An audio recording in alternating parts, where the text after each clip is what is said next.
Hi everyone, Sonia here, and you're watching Pouring with Sonia. And today I want to do a few background pours, night skies and some landscapes. So I'm going to start with a night sky, hopefully emulating a little bit of northern lights. We'll see, you never know. I've got 2 shades of blue, so it could turn up to be more water than sky, but I've also got 2 shades of green. So what I've mixed up, my pouring medium is just glue and water, 70% glue, 30% water. I mix that up, and then it's a 1-to-1 ratio with my paint, thinned to consistency. Now, this Paynes Grey, I think it might be easier to see on a lighter color. Let me get a lighter color for you. Hopefully, you can see better. So, I start with a 1-to-1 ratio. For my ring pours, I want it pretty thick because I want really delineated lines. And so there's a mound on a mound before that sinks down. And that's just how I like it for a ring pour. That might be a little thick for like if you wanted cells in a silicone pour, because if it's too thick, then they'll get cloudy, your cells, which I also kind of like sometimes. But for a ring pour, I want it on the thick side. So that's my consistency, my pouring medium. I start at 1-to-1. My Paynes Grey is by Creative Inspirations, and it was perfect, right? 1-to-1, nothing added. My Cerulean Blue, oddly enough, is Liquitex, and I thought I'd have to really water it down, but it was perfect, 1-to-1. My Veridian Green was just like a castle art, just a cheap, Castle Art Supplies, just a cheap paint. And so I had to thicken that up. I had to add more paint than pouring medium. And I also added just a little bit. I had a little bit of Golden's Flow Interference Green. I had a little bit of Jo Sonia Iridescent Green. And I also added a little bit of this little piggy shimmer, which I think is the Duo Green Gold. So I wanted to give it just a hint of iridescence. Now, a lot of times if I'm doing a Northern Lights pour, I will just have a cup of just interference green, not adding it to a color, just straight interference. It looks very white, but it dries very clear with just the iridescence, but I didn't want that this time. And then, let's see, this light green, I think this was light green, was by Artist Loft, and I thought, that'll be perfect right out of the bottle. And I had to add quite a bit of water to it. So it really just depends on the paints. So you can say 1-to-1 for the ratios, but you're really going to have to just mix until you get the consistency you want, and then find the thinnest one. Make your thinnest one the consistency that you want it to be, and then have all the others kind of get pretty close and match that. That's how I do it. Start with your thinnest when you do the 1-to-1. Make the thinnest one the consistency you want, and then match all the others to that. So that's what I've done. I have an 18 by 18 inch canvas. I'm going to use about 24 ounces of paint, and this is a 24 ounce cup. I really should get a big, like a 4-cup measuring cup that has a spout. I don't know why I haven't gotten one yet. I need to get that. That's on my to-do list. So I've just mixed up 6 ounces of each color. And I think, let's see, for a ring pour, you want the center color to be the one that comes out last, is going to be your center. And that one I want to be my lightest color this time. So I want my light green on the bottom. But I want a little bit of this really dark blue mixed in there too. Just a little, not a ton. I don't want it to be solid light green. So I'm gonna put all my light green on the bottom, but I'm gonna put a little bit of these other colors kind of right there with it. Going back to my light green, we'll finish that up. So I got a little bit of my dark blue, a little bit of my light blue. For the most part, I'm gonna go blue green from my lightest to darkest. but I really don't want all of my dark Paynes Grey to tilt off. The color you put on the top is most likely going to tilt off. So next to that, I'm going to put a little bit of this dark green there too. And then a little bit of this Paynes Grey again. Again, I don't want that to all tip off. I want that to be spattered throughout because it's going to be kind of a night sky. But then I can have my bright blue.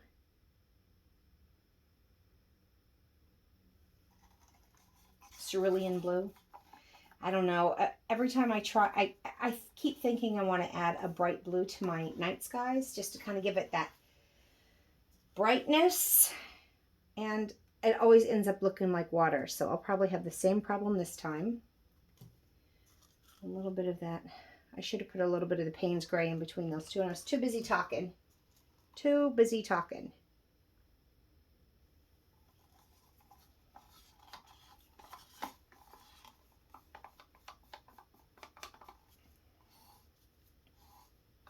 Okay, and now the rest of my Paynes Grey will go on top here. I just love this color. It's one of my favorite colors, especially this brand. Not all Paynes Greys are the same at all. Some of them are like really, this dries really dark. Don't get me wrong. All these colors are going to dry darker than they look right now. But this has a little more blue to it, which I really love when I have it next to a white. It becomes very... I get so many different shades of blue out of it, and I just love it. Of course, I don't have it next to any any white here, do I? But I'm not going for water. I'm going for sky. All right, so there's my cup all layered. Doesn't seem like, since this is a 24-ounce cup, that's quite 24 ounces. So I just have some black and white paint that I always keep in these big bottles already all mixed up. I've already shaken it. But this is just 2-to-1 Floetrol paint in these containers that I keep. So that as I pour this out, if it's not at least out to here, then I will float some black around it. And I may anyways, who knows. All right, let's just start pouring. I'm going to start it right around here.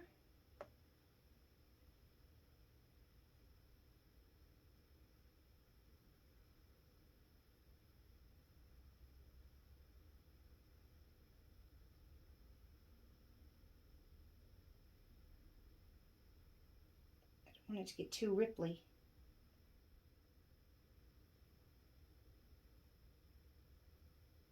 I definitely want circles. Got a little bit of ripply, so I started doing my circles again. I'm terrible at these centers, y'all. No matter what I do, I'm terrible at them. So I'm sure I'll have to fix it with a barbecue skewer. I'm sure of it.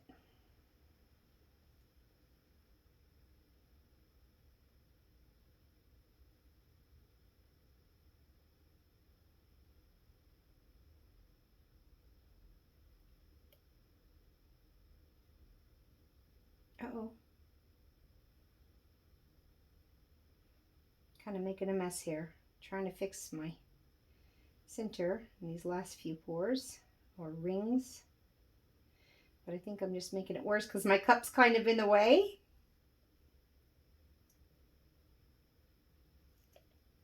It always, oh my gosh, and I dripped. That's just terrible. I'm a terrible ring pourer. All right, so handy dandy barbecue skewer to the rescue. First of all, let me try and fix this drip. It's not going to be too bad, I don't think. And I put my hand under it and everything, but did I get it? No, of course not. All right, now let's try, oh my gosh, look what I did there.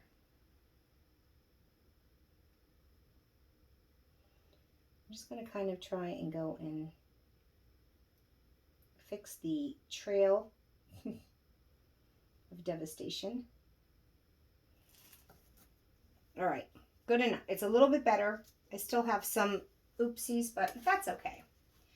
So looks like I've got a decent amount of paint, but I think I'm just gonna, just along here, add some black, maybe spread this out so that it glides a little easy.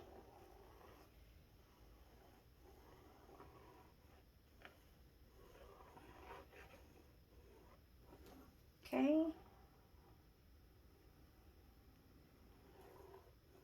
And I'm not much of one for tools. I use my hands as tools. I just like that I can feel the paint and how thick it is. So I've got a paper towel nearby, but I am just going to spread some of this out. And my goal here is just to kind of make it a little bit wet so that it glides a little bit easier when I start tilting.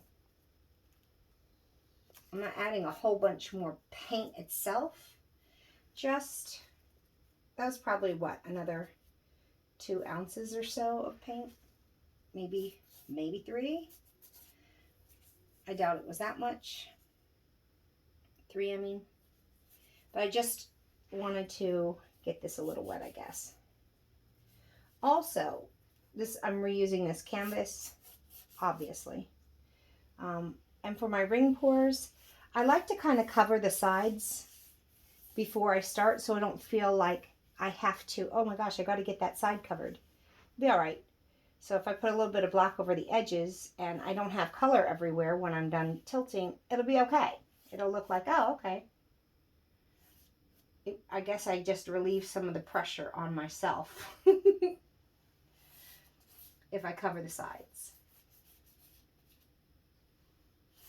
Now, I don't use Floetrol really in the pours that I'm doing with ring pours because I don't want a lot of cells. I don't use silicone, but Floetrol creates cells all by itself, even without silicone. And so I just don't want that in this case. A few cells, fine. I know I'm going to get some cells just from the weight of the paint. Okay, so now I'm going to just kind of go over the sides. You don't have to get it super heavy, but just so that there's the idea of some black on all the sides. And even though I can't see that back one, I'm just going to go by the feel. You know what I mean? You can feel if the canvas is dry or wet by how easily your hand glides on it.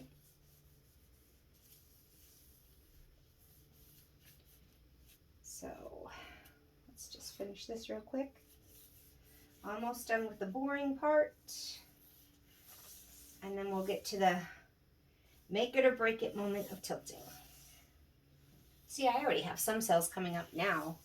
I don't know if you can see that because it's pretty, your camera's probably pretty far away.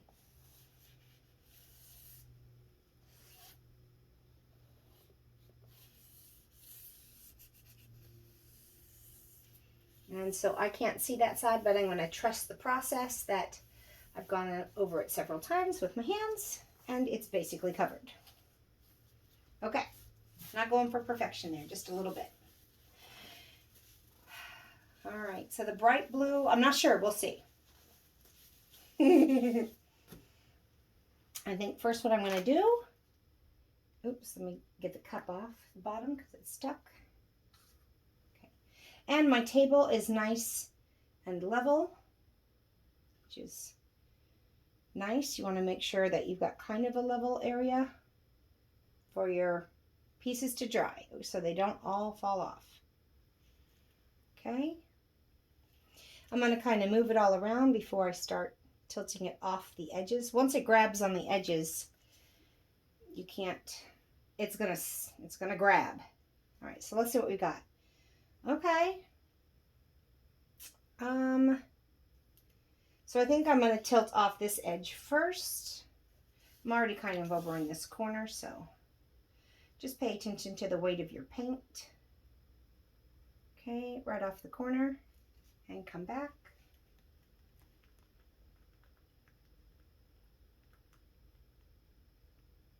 And I moved it back to the center before I start coming over here so I don't get too wonky. If you went from one corner straight to the other, you would start distorting, which is okay sometimes if that's what you want, but I'm going to go back to the center.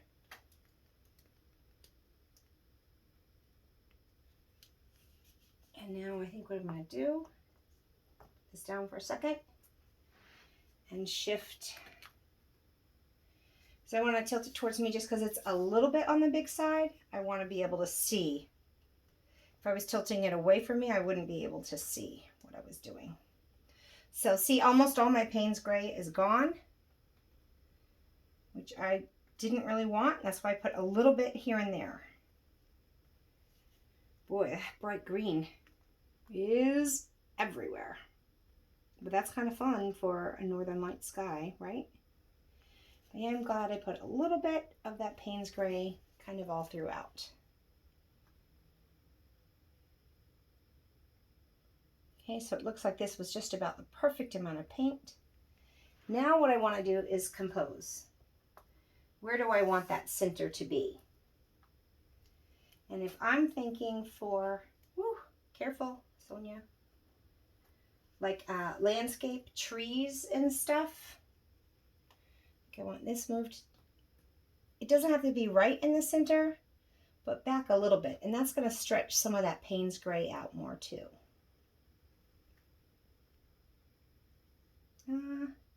It's not really moving as I wanted. Oh, you know what I might do before this final stretch too? So I'm moving the weight of the paint back up to that center because I want the center to kind of move down. That was just stretching below the center instead of having the center come down. So I'm moving the weight of the paint back up to this area. I want to try and get it a little bit behind it. It's going to be a little bit hard because behind it is kind of near the edge. But that'll be my goal.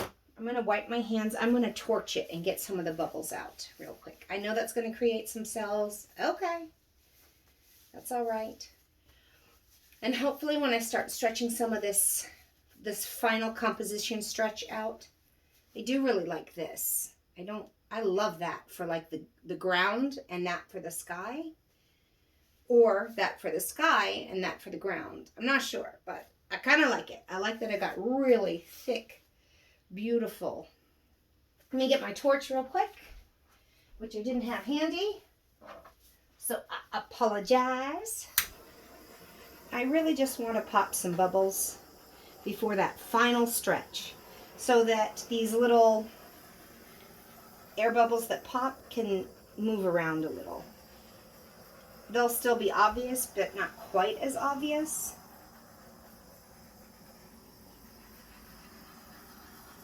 If they get moved around a little. Okay, one more quick pass because it's 18 by 18. It's not huge, but it's not small. I might have to go over it a couple times with the torch, you know. All right, there we go. So if that had silicone in it, those would get really big. These are going to stay small. The idea of stars is fine with me. All right. So now that final tilt, I'm going to try and get this up and a little bit behind that center. And then see if I can't move that center down a little. That's moving a little bit better, which is good. Before it was just stretching beneath it. I'm not going to get it to move a whole lot, so that's just going to have to be. Since that's about as far as I think that center is going to go, I think I'll stop there. And then that'll just be kind of the night sky up there for sure. Because I've kind of got this windy, I don't have as much dark as I wanted, that's for sure. But it's not bad. It'll be a fun. So I'll take off my gloves and show you what I got. A little bit closer here. So if I'm picturing like here, kind of doing a row of trees, kind of following these thick lines, and coming over here, and then that could be like a big valley. I'm kind of digging that. I'm okay with that. I might actually push that up a little bit more that way. I just pulled off my gloves, of course. But, so, here's the Northern Lights. It's going to dry a little darker. So, like, the dark green doesn't show up that much, and the dark blue doesn't show up that much, you know, but I'm glad. I've got a little bit of it in here.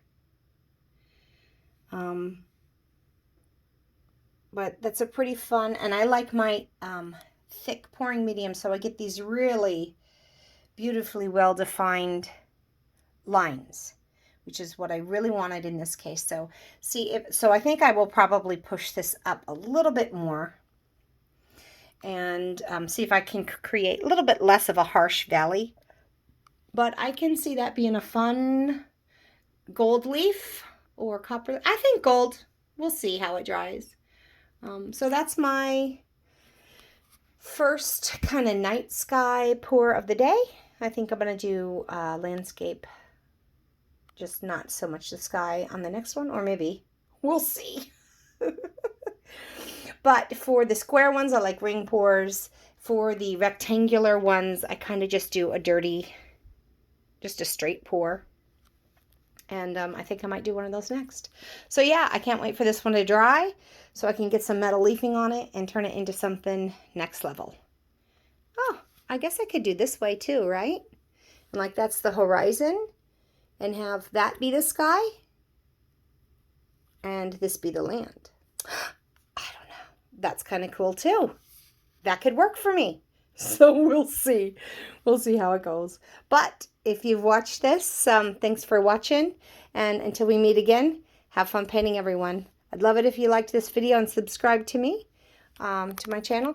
I know it's been a while, and hopefully I'll get back to more of a regular routine now that the holidays are over. And I got my Etsy store all set up, so check that out. I'll have more to come. Thanks again, everyone. Happy holidays. Bye.